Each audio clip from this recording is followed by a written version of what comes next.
Hey guys, and welcome back. This is the Fever here, and today we're going to be doing another thoughts on video of some more heavyweight passenger cars. This time they're from the Santa Fe. So let's get on to taking a closer look at them right now. Alright, now moving on to the first piece of rolling stock. I did neglect to mention that I only do have two pieces for this review, but this is another baggage car, and you can see the numbers down there. It's very nicely detailed, and these ones are true Riverrossi cars, and they are lighted, although the pickups are a little dirty, but they do look very nice, and they do have a very nice shine to them, and the reflectiveness in the windows is really nice. Let's take a look at the end here. It's brake wheel, and again, closed ends, just like the Milwaukee cars. The other end is actually open on this side, and you can see some wires poking through, because there is some seating in this area. Very nice large windows, and set it on the track here. This one does roll very nicely, but it does squeak a little bit as it runs. I don't know if it ever comes across on camera when I'm running these, but yeah. Okay, let's look to the next one now. Right now, pulling it over, this one is quite a bit smaller, just being a regular coach car. And if it's not reflective, you can see there is the light inside there. These ones do pull quite a high voltage just to get the lights actually working. And a closer look here. Nice windows, nice molding for that rail there. Try to get a closer look on the inside without reflecting. If you see something yellow reflecting, that's me. And again, Santa Fe and the numbers down there. The undersides of these are relatively the same because they are just Riverrossi coaches just put under a different name.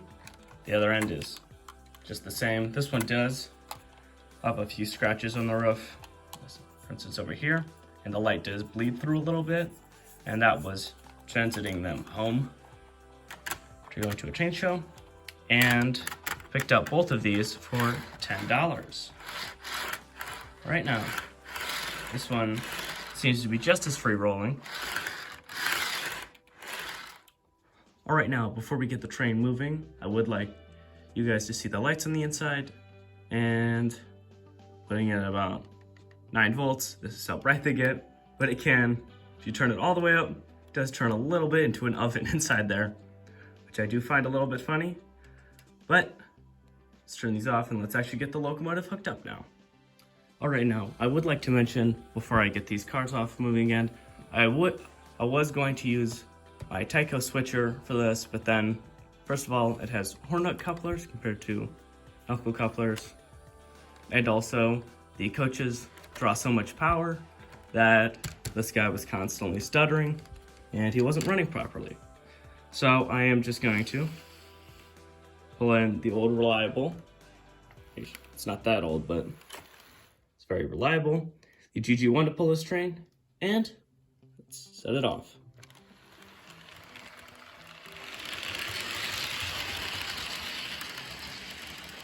Right now, let's get some different angles of this train moving around the layout.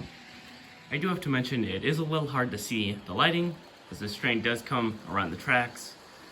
It is very faint, as I believe this does use incandescent bulbs on board. Yeah, there he goes, going on by. But yeah, as I was saying, it's not terribly bright, and I might actually consider moving the pickups off of the tracks or off the wheels, because they're just pulling too much power for the amount of light they give, or I might just swap it out for LEDs. And here it's coming by again around the corner.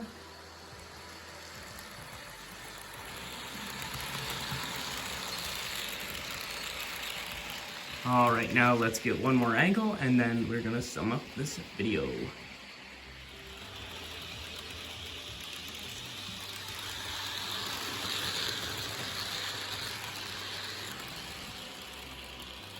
Right now, let's see if we can pull it into shot now.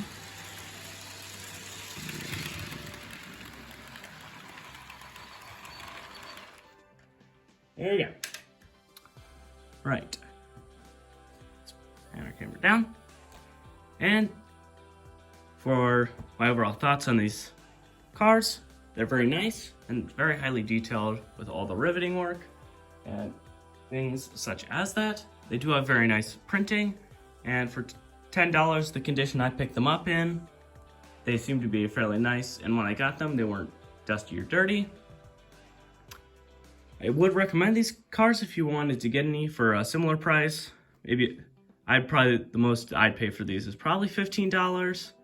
They're not, too good of value after that point, but they are very nicely detailed and everything like that. And that just about sums it up for this video. And actually, you can't see it in the corner here. I did have to tack the couplers together because the corner underneath the bridge, it would always uncouple because the GG1's bar would not flex enough. And I have done that in the past couple videos, including these cars. It's only these cars that have that problem. Well, it's not actually the car's problem, it's the GG1's problem. But yeah, so that's not a fault with these, in case you guys were peeking out of that little frame there.